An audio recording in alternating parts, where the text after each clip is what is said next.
Les saludo con afecto, como siempre, agradeciéndoles que se den el tiempo para escucharme en este libro que escribí para el mundo, El Mensajero Supremo de Dios, pero sobre todo para los buenos cristianos o para quienes desean ser buenos cristianos. Eh, Vamos a retomar esto. Por ejemplo, siempre me pregunté, como aquel que dice, esto ya lo viví. O sea, dice, oye, esto ya me pasó a mí algún día. Son las mismas escenas, por ejemplo, ¿no? Entonces es cuando se supone aquel que lo experimenta en su cuerpo habita otro ser que ya murió. O el efecto de que me agradaste desde que te conocí. O sea, por ello somos los mejores amigos. ¿Por qué? O sea, simple identificación de afinidades con fondo sensual. Lo demás, creencia en algún dios, esperan el nirvana, como en el budismo, o Alá en el islam, o sea, religión de los mahometanos, o quien tiene que como enviado a Mahoma, pero no esperan otra vida, ni llegar a algún sitio divino como final de su vida, ya que aspiran a hacer del Islam una verdadera ideología política más que espiritual. Existen, por otro lado, los ateos. ¿Quiénes son los ateos? Los ateos que niegan la existencia de toda divinidad. Son aquellos que mayor temor tienen en el momento cuando se presenta la muerte, ya que no se dieron un espacio en su vida mental de pensar que la existencia, o sea, no tiene sentido sin un tributo, o sea, un pago. Lo que debemos conceder a quien nos pudo creer, o sea, crear, el que nos dio la vida. Más allá se encuentran los descubridores del hilo negro, es muy conocido en México, quienes tratan de imaginar conceptos de evolución espiritual o mental que dicen mucho de su terrible molestia por aceptar que, pues que la música más bella y perfecta ya se inventó, o sea, con la creatividad y sensibilidad de grandes músicos, ¿no? Como Mozart, Bach, Beethoven, o sea, que la filosofía y las ciencias que han surgido de ella, o sea, no pueden reinventarse, que lo que surga en adelante se sumará a las tecnologías existentes. Al encuentro del equilibrio, todos corremos presurosos. Las veredas están marcadas por la psicología y las ciencias del comportamiento. Quienes consideran que solamente a través del hecho científico o deducción mental se encuentra la paz integral, también son ateos. Todos los que no estén o tengan la fortuna de encontrarse en su camino con la fe en Jesucristo y en Dios, o sea, su Padre, tienen la desgracia de ser huérfanos del infortunio, o sea, por débiles, inmaduros, ignorantes y malignos. Con todo respeto se los digo, aquellos que entren dentro de este parámetro, ¿no? Miren, mucho menciono lo anterior hablando de los creyentes y los no creyentes, para que cada uno realice un acto de reflexión y comparación de lo que piensa y de lo que se siente para saber con certeza si vale la pena perderse la oportunidad de experimentar el gozo de sentirse cerca de nuestro Creador. O sea, por medio del Evangelio, del cristianismo. Regresando al peregrinar espiritual en tierras que parecían no ser suyas, o sea, como hijo de Dios, continuaba su prédica de la palabra Jesucristo y decía la última palabra, la última palabra sobre el reino de los cielos. O sea, decía Jesucristo que es semejante a una red. O sea, esto está en Mateo 13, 47, del 47 al 50. El reino de Dios envía con su Hijo su palabra. Es muy importante. Dios envía con su Hijo, o sea, Jesucristo, su palabra para recoger a buenos y malos. O sea, los buenos cristianos serán juzgados como buenos y permanecerán en la cestia. O sea, esto está en Mateo 13, 48. Los que se quedarán con Dios y los malos echar fuera. Esto quiere decir el infierno, como los expresó también con los de la cizaña, a los que sirven de tropiezo y a los que hacen iniquidad. Esto está en Mateo 13:41. O sea, ¿qué es tropiezo que le dijo Jesucristo? Tropiezo sería cuando algunos permiten a otros conducirlos al mal, cuando les enseñan a dañar, mentir, ofender, a odiar, a lastimar o a robar, por ejemplo. O sea, es iniquidad, quiere decir que quien es capaz de ser injusto, malvado y perverso con los demás. ¿De acuerdo? Bueno, ¿quién es o sea, quién ha hecho tropiezo o iniquidad? O sea, los echarán en el horno de fuego y ahí será el lloro y el crujir de dientes. Un día les voy a explicar lo que yo entiendo, lo que significa el infierno. Yo sigo insistiendo que para mí el infierno es la tierra.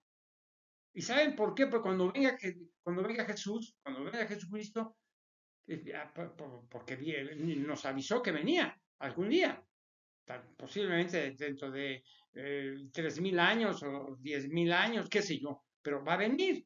Cuando venga, se van a quedar aquí los malos, los que no respetaron los designios de Dios y de Él. Y a los buenos se los va a llevar. Exactamente. ¿Y qué va a hacer aquí? Pues va a ser un lugar, por lógico, seguramente el sol se va a apagar, entonces la tierra se va a morir. Imagínense nada más, entonces este va a ser un lugar frío, se van a quedar vivas sus almas, de los que queden aquí en el infierno de la tierra, pues van a quedar solas, desamparadas, con el frío. Por eso habla siempre del crujir de dientes. O sea, el lloro y crujir de dientes. O sea, aquí va a ser entre calor, pero sobre todo el frío. O sea, van a morir, aquí los que queden, las almas que queden van a sufrir el frío y el abandono. Así es lo que yo lo entiendo. Esto está en Mateo 13:42, simplemente para los que no quieren recordarlo. O sea, porque le temen o porque rechazan el infierno. Para los que no son creyentes, lo que haya dicho Jesucristo ni les viene ni les va, pero ya les llegará. Y si los cristianos tenemos en cuenta lo dicho por el Hijo de Dios y somos honestos al revisar los actos de nuestra vida, es tiempo de arrepentirse, o sea, ser bautizados, o sea, nuevamente, para el perdón de nuestros pecados y llevar a cabo a partir de ese día el respeto y la aplicación en nuestras vidas de los mandamientos y de las ordenanzas de Dios. O sea, las ordenanzas inclusive de Jesucristo, que ya al final se los voy a comentar. Hacía referencia a Jesucristo sobre los escribas. Él hablaba sobre los escribas. Esto está en Mateo 13:52. Los escribas eran considerados como los verdaderos intérpretes de la ley de los hebreos y por lo tanto quienes podrían seleccionar mejor lo falso de lo verdadero. O sea, cuando copies los testimonios o los relatos del Evangelio, de acuerdo a las versiones de los apóstoles o de los seguidores del Hijo de Dios. Irremediablemente, en algún momento de su recorrido, o sea, Jesucristo debía predicar en su tierra como Hijo del Hombre, que fue de esta, o sea, Nazaret. Esto está manejado en Mateo 1:27. Descendientes por ausencia de Israel, o sea, Jacob y Lea. Y lo conocían también porque ahí vivía María, o sea, descendiente de sacerdotes. O sea, María, o sea, la que tuvo a Jesucristo en su vientre, procedía de sacerdotes.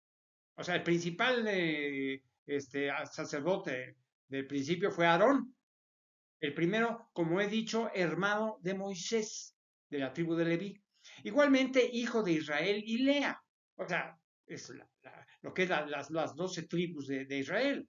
Habían convivido los moradores de Nazaret con los hermanos de Jesús, el de Nazaret, hijo del hombre. Estos eran hijos de María y José, que fue Jacobo, José, Simón y Judas. Esto está en Mateo 14:55. Por ello, los habitantes del lugar no podían aceptar que Jesús de Nazaret tuviese algo diferente a su familia terrenal, aunque él hubiese sido gestado por una mujer virgen que le otorgó su sangre como alimento físico y la apariencia genética que se le conocía como semejante al pueblo judío. O sea, no se le encontraba una diferencia a los demás. Jesucristo aceptó que no fuese honrado en su propia tierra, o sea, como hijo del hombre, que para los demás no entendían lo que era el Hijo de Dios, era hijo del hombre, de María y José, o como profeta. O sea, no tuvo ánimos para demostrarles lo contrario, y tan solo realizó algunos milagros, sobre todo milagros definitivos, para entender su sabiduría y su preferencia por Dios. Lo importante de este pasaje es lo que dice Jesucristo en la sinagoga. Bueno, sinagoga, ¿qué es sinagoga? Para algunos que no sepan lo que quiere decir sinagoga, la sinagoga es una asamblea de los fieles bajo la antigua ley judía. Es la casa de reunión y de oración de las comunidades judías. ¿Ok? Bueno, sinagoga de lugar hecho que no es comentado ni por Mateo ni por Marcos en el Evangelio que describen, y sí, pero sí por Lucas. Está en Lucas en 4:18. 4:18, ¿no? Hasta del 18 al 19. En otras palabras, dijo el Hijo de Dios. Es muy importante lo que dijo Jesucristo. La voz de Dios cayó sobre mí. O sea, la voz de Dios cayó sobre mí y me ha señalado para darles buenas noticias a los pobres. Me envió para curar a los del débil sentimiento, a decirles a todos que liberen a los cautivos, a regresarles la vista a los ciegos, a liberar los que han sido sometidos por la violencia y tratados con excesivo rigor y a predicar el año de la buena voluntad de Dios.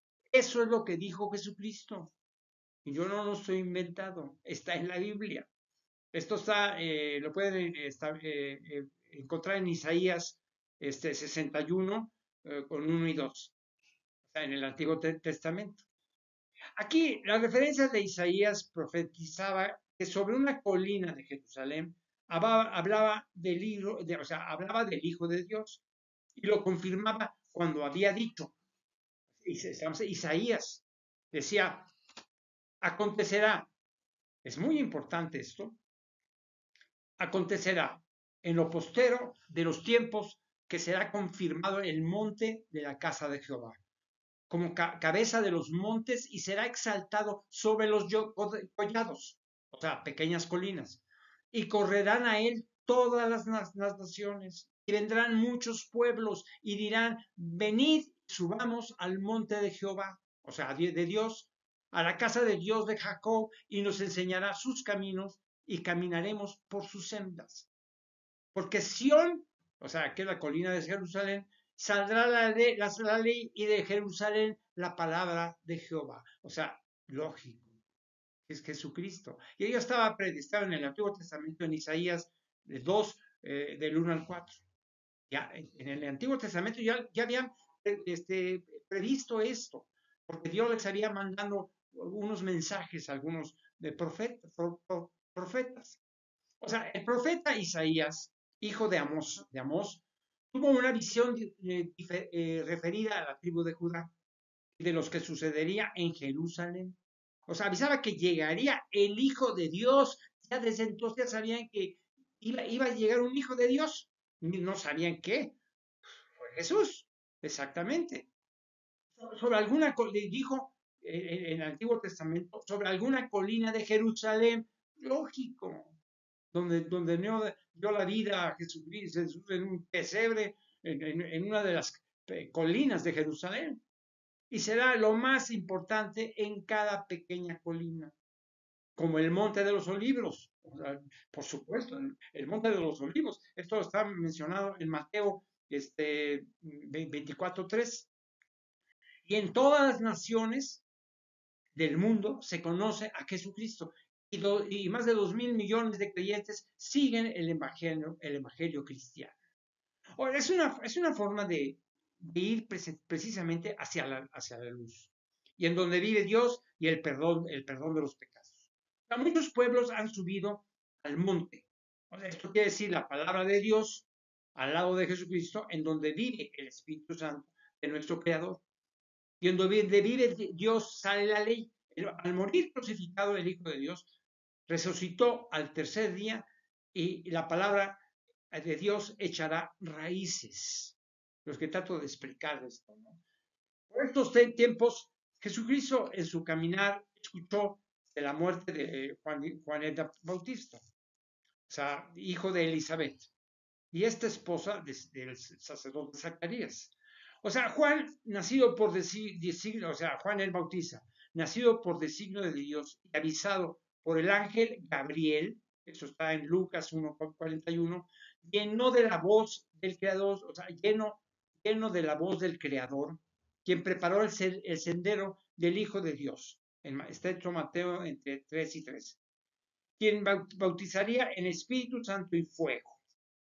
También lo está mencionado en Mateo 3:3, perdón, en Mateo 3, onceavo. Sabía Jesucristo que su turno había llegado para bautizar con el Espíritu Santo para el perdón de los pecados. Esto ya le correspondería a Jesucristo. Porque el reino de los cielos y al final de su mensaje sería la muerte y crucifixión. O sea, como dije, del Hijo del Hombre, para que el Hijo de Dios cumpliera su misión y regresara al lado de su Padre. Así Jesucristo se retiró meditabundo en una barca hacia la soledad y sin molestarlo, lo siguió la gente. Eso está mencionado en Mateo 14:13. A pesar de su melancolía, realizó milagros y les dio de comer a más de 5,000 seguidores con tan solo 5 panes y 2 peces. Claro, suma 7. Aunque el 5 de 5,000 nos indica algo que aún no percibo con más claridad, porque no está, digamos, muy repetido en la Biblia. Esto está determinado en Mateo 14, entre el 15 y el 21. Versículo 15 con el 21.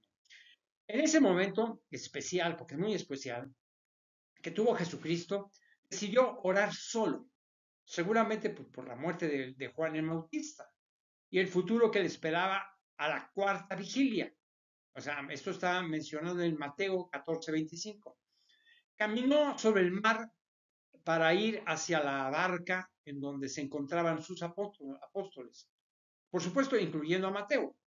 Aquí debo apuntar algo importante para reflexionar. Si observamos los números, nos quieren decir algo que confirma mi teoría como católico y cristiano.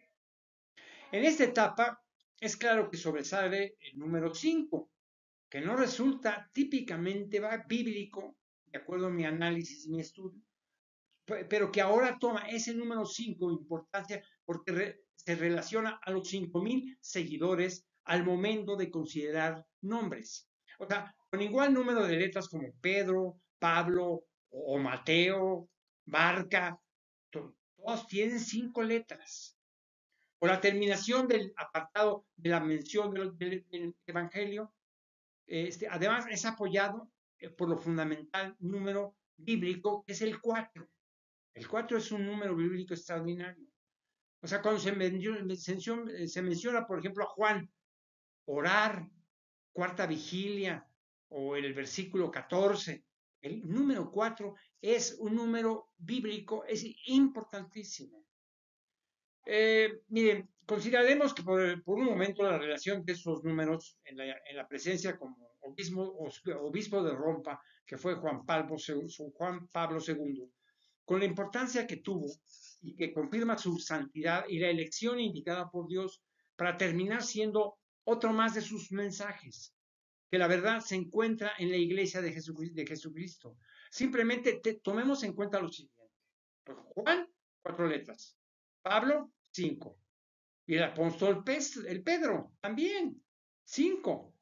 Los apóstoles, sin embargo, tuvieron miedo porque se encontraba oscuro y aunque el Hijo de Dios se identificaba, Pedro quiso comprobarlo es una actitud incierta, la que siempre acompañó al apóstol líder del grupo, cuando pedía al Hijo de Dios que demostrara su poder divino, dándole poderes a él para hacer lo mismo, algo que por lo que no se encontraba preparado. Él lo aceptaba, Pedro, que no estaba preparado. Ante un libre viento, por ejemplo, Pedro tuvo miedo de morir y pidió a Jesucristo que lo salvara. Posiblemente el Hijo de Dios entendió la fragilidad de Pedro y sus apóstoles ante la debilidad de la carne y le dijo al primer obispo de Roma, o sea, el primer papa de la religión católica, la iglesia de Jesucristo, lo reitero, le dijo a Pedro, hombre de poca fe, ¿por qué dudaste? Son palabras de Jesucristo. Hombre de poca fe, ¿por qué dudaste? Le dijo a Pedro. Imaginemos si sus discípulos, sus apóstoles que estuvieron tan cerca de Jesucristo y que contaron con la fortuna de testimoniar los milagros que realizaba. O sea, podían caer en la duda, en la incertidumbre. Entonces es cuando debemos entender qué quebradizos de espíritu somos y qué debilidad tenemos los humanos para resistir las tentaciones. O sea, somos todos los hombres y mujeres de este planeta quienes creemos en Jesucristo y su evangelio. ¿Será porque la mayoría realmente no ha sido informada por los sacerdotes y pastores? Jesucristo prosiguió realizando milagros, como en Genezaret, en donde demostraba que tan solo tocando su manto, lleno de la palabra de Dios o el Espíritu Santo, sanaban a los enfermos. Esto está en Mateo 14, del versículo 34 a 36. Y no faltó quienes de Jerusalén se le acercaban para probarlo. Algunos como los escribas para testimoniar y otros como los fariseos para molestar. Eso está en Mateo 15:2. Algo más en la simpleza de acusar al maestro porque sus discípulos no se lavaban las manos a lo que el Hijo de Dios les llamó tradicionales. Esto está en Mateo 15:5. E hipócritas, también en Mateo 15:17. Porque quebrantan los mandamientos de Dios, tratando de honrar a su padre y madre por medio de las ofrendas al Creador. Esto quiere decir que trataban de pagarle a Dios para que hiciera el trabajo de ellos, e dignificarlos con aprecio y respeto, además de manifestarles toda consideración y amor. O sea, la verdad, no creo que Dios tenga tiempo para bajar a este planeta y realizar personalmente una tarea humana. Seríamos verdaderamente bendecidos por ello. Bueno, entonces miren, se quiere o no se quiere a la madre o al padre. O sea, por ello Jesucristo les aseguraba que mentían, fingían o aparentaban sentir lo que no sentían, cuando ni a su creador saben honrar. Esto lo van a encontrar en Mateo 18, versículo 8. Porque muchos hablan de amar y honrar a Dios, y lo dicen todos, pero realmente no lo sienten. Si por alguna razón aceptamos que algo parecido nos está sucediendo y que no amamos ni honramos a nuestros padres, por ejemplo, eso quiere decir que no somos buenos cristianos. Y Jesucristo lo mencionó lo que dijo el profeta, por ejemplo, el profeta Isaías. Eso está en Mateo 15, con versículo 9. Que enseñan doctrinas del mundo socializado, en donde manda el hombre y no Dios, en donde la espiritualidad es una mercancía vendible y que ha caído dentro de un mercado de trabajo, en donde las relaciones entre la oferta y la demanda de paz espiritual resulta ya no un acto productivo con la apariencia del Espíritu Santo. Entonces, nos encontramos frente a un espíritu mercantil, que ya se había señalado Isaías, yo lo había dicho en su artículo 29, versículo 13, en donde se ha utilizado el temor a Dios, o sea, para pagar tributo. ¿Tributo? ¿Qué es el tributo? Para los que no saben, es una carga u obligación que se impone a alguien por el disfrute de algo. Es para un reconocimiento de su misión. O sea, no se refiere a una limosna o diezmo. El diezmo es un impuesto constituido por unos cánones de especies que es abonada al clero, por ejemplo, ¿no? Por lo que es lo mismo. ¿Por qué del enfrentamiento doctrinal y de testimonio de fe? O sea, de territorios de fe entre las religiones cristianas. O sea, ¿por qué el enfrentamiento doctrinal y de territorios de fe entre las religiones cristianas? O sea, decía Jesucristo, es más grave lo que el hombre enseña de malo por su voz que lo que come. Dice, ¿qué quiso decir Jesucristo con esto? Esto quiere decir que es más dañino para el ser humano lo que se dice en ocasiones que lo que entra en su organismo como alimento contaminante. Creo que en este momento los fariseos se molestaron sintiéndose ofendidos, ¿no? Esto lo puede encontrar en Mateo 15, versículo 12.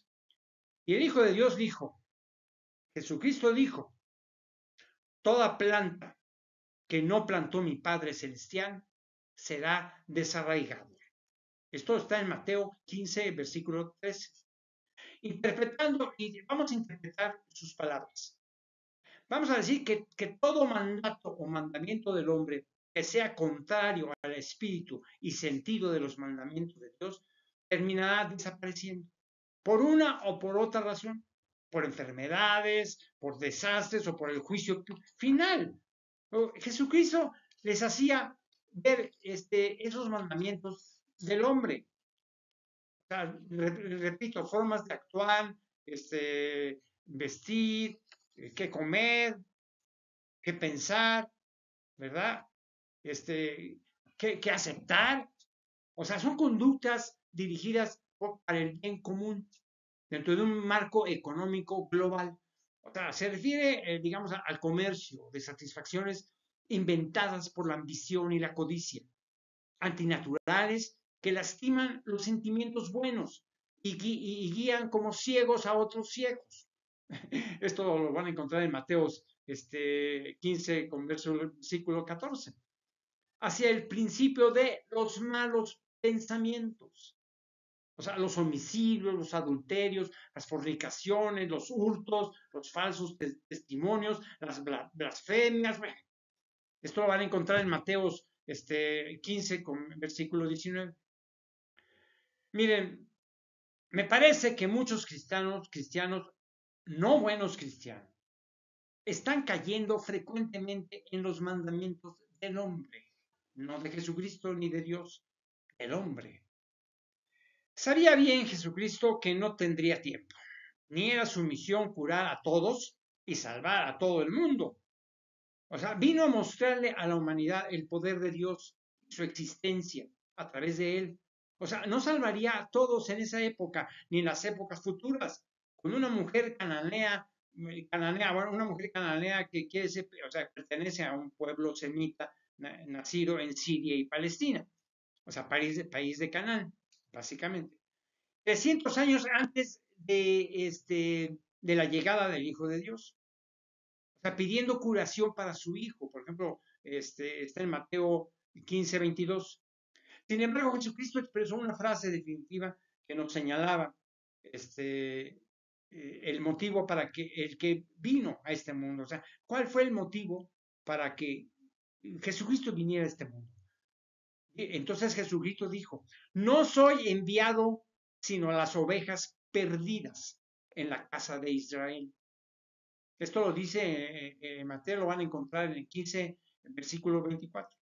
Lo que significa es que el Hijo de Dios dejó dos mensajes importantes. Es muy importante entenderlo. Primero, su prédica de los mandamientos era para salvar a las naciones y generaciones futuras a través del respeto y aplicación de estos. O sea, premio a arrepentimiento de los pecados, utilizado el bautismo para confirmarlo, así lo entiendo yo. Segundo, los milagros y su sacrificio de muerte fueron para el pueblo de Israel, entendámoslo. También dejó Jesucristo una frase más a la mujer suplicante. Así dijo Jesucristo, No está bien tomar el pan de los hijos y echarlo a los perrillos. ¿Qué quiso decir Jesucristo con eso? Bueno, tiene su significación, su entendimiento de todo esto. Intentámoslo así. Lo que significa esto que acaba de decir el Hijo de Dios, no atendería a la súplica de curación a quienes realmente no lo necesitaran. Esto lo van a encontrar en Mateo 15, versículo 26. Sin embargo, la mujer cananea le respondió al Hijo de Dios: los perrillos comen las migajas que caen de la mesa de sus amos. Si algo apreciaba Jesucristo, era un creyente con fe sincera. O sea, ella solamente esperaba una mirada, un toque, una palabra. Estaba segura de que el milagro se produciría. Se produjo gracias a su fe, básicamente. Con fe se puede producir muchas cosas.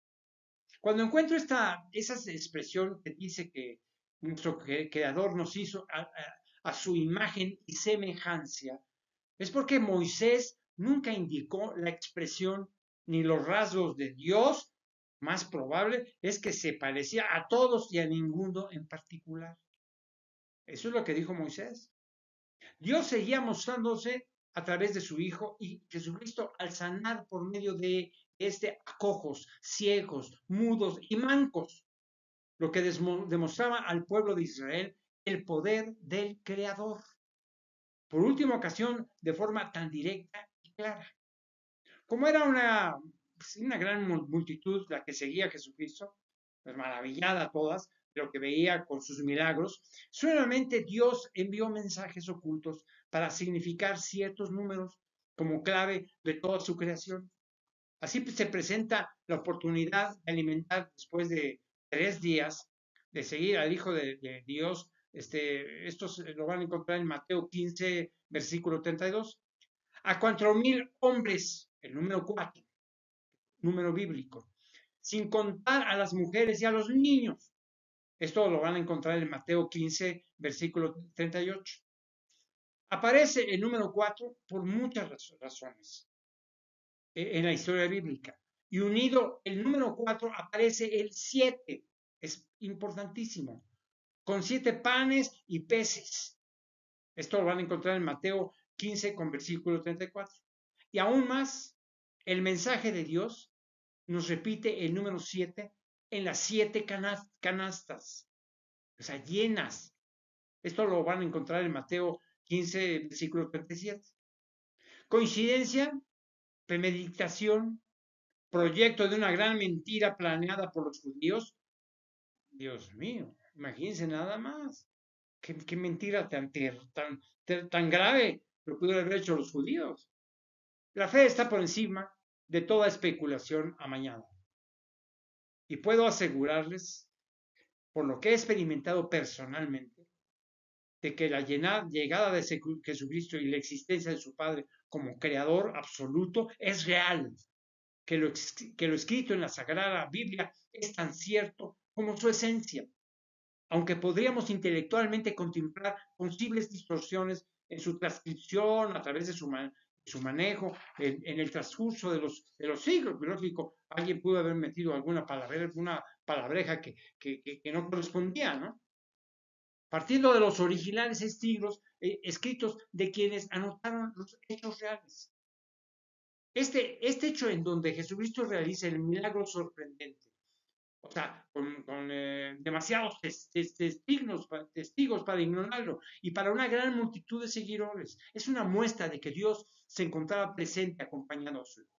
Porque siempre han sido números muy del agrado de nuestro Creador, sobre todo para mostrarnos un camino, darnos una señal o recordarnos que Él es todo y no la parte de nada. Sus señales, avisos o guías para que le sirvamos a pesar de los incrédulos, yo lo encuentro especialmente en dichos números a sus correlativos. O sea, pescar el mensaje divino es un sueño a una responsable realidad, a la que no debemos huir quienes llegamos a la conclusión de ser favorecidos para servirle. El 7, en 7 días creó el universo y la tierra. el Hijo de Dios resucitó al tercer día. El número 4 se encuentra diseminado en todas las direcciones. 4 versiones del Evangelio, 3 veces, 14 generaciones desde Abraham hasta Jesús de Nazaret. Esto lo van a ver en Mateo 1:17, versículo 17. Estuvo en el desierto Jesucristo 40 días y 40 noches. Ahí está el 4. Suma 4, 8, bueno, pero 4, va a ser el 4. 4 vigilias realizaron el Hijo de Dios. Esto está en Mateo, artículo 14, versículo 25. Están repetidas constantemente en la Biblia. Si llevamos a nuestra experiencia, hay cosas que se repiten para bien o para mal. Son avisos. Es el mensaje que Dios, es la manera de que Dios nos está tratando de decirnos algo. Es un mensaje de Dios a través de sus números. La cosa es que tengamos la fortuna de captarlos y bueno, ¿por qué me está pasando esto? Ah, fue el número 7. Me está diciendo algo. Que lo haga o que lo deje de hacer. Bueno, es cuestión de la interpretación de cada uno. Hacia lo bueno y hacia lo malo. O sea, evita eso, que encierra esa puerta o ábrela también, ¿no? Así podemos encontrar en todo el reino, más bien en todo el relato de la Sagrada Biblia, desde el Antiguo Testamento hasta esos números 4, que señalan mucho, aparentemente no decir nada. O sea, aparentemente no dice nada, no, señala. Se señala que Jesucristo nace el día 24, ahí está el 4. Para no perder la costumbre, el Hijo de Dios se vio nuevamente acosado por los fariseos y también por los seducios, quienes que no sé por qué llegaron al lado de fariseos. En fin, llegaron a pedirle que les mostrase señal del cielo. Imaginemos una secta judía como los seducios, opuestos a dichos fariseos, que se atrevieron a unirse a sus contrarios para formar una alianza que lastimara a Jesucristo. Sin embargo, no se les daría razón del por qué el Hijo de Dios tendría que hacer una señal si no eran capaces de distinguir entre lo cotidiano y lo que estaba sucediendo en su llegada. O sea, solamente le dio una tarea a los llamados por él, o sea, Jesucristo les decía hipócritas. O sea, que esperen una señal como la de Jonás. Jonás, que ustedes en el Antiguo Testamento pueden encontrarlo en el 3, versículos 4 y 5. Y en 40 días algo le sucedería. O sea, recorriendo el Evangelio a cada paso, Jesucristo encuentra que a sus discípulos les faltaba comprender y sentir sus palabras como él lo deseaba. Sobre todo, que no perdieran la fe, porque sin ella nada lograrían los primeros reveladores de la palabra de Dios, como en el caso de la levadura de los fariseos, que los apóstoles confunden con la falta de pan. Esto lo van a encontrar en Mateo 16, versículos 5 al 12. En realidad, le preocupaba a Jesucristo que después de mostrar que podía darle alimento a 5,000 o 4,000 hombres, o seres humanos, hombres y mujeres, encontrándose al lado del ser más importante después de Dios, que se acercó a este planeta. O sea, el temor de Jesucristo no era la escasez de pan.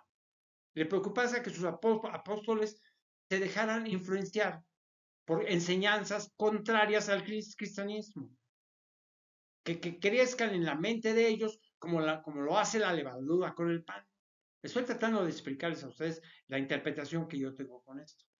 Llegamos a un momento cuando Jesucristo decide elegir finalmente al líder de los apóstoles, por muchas razones que solo el Hijo de Dios sabía, porque no fue ni el más inteligente ni el mejor defensor del Evangelio.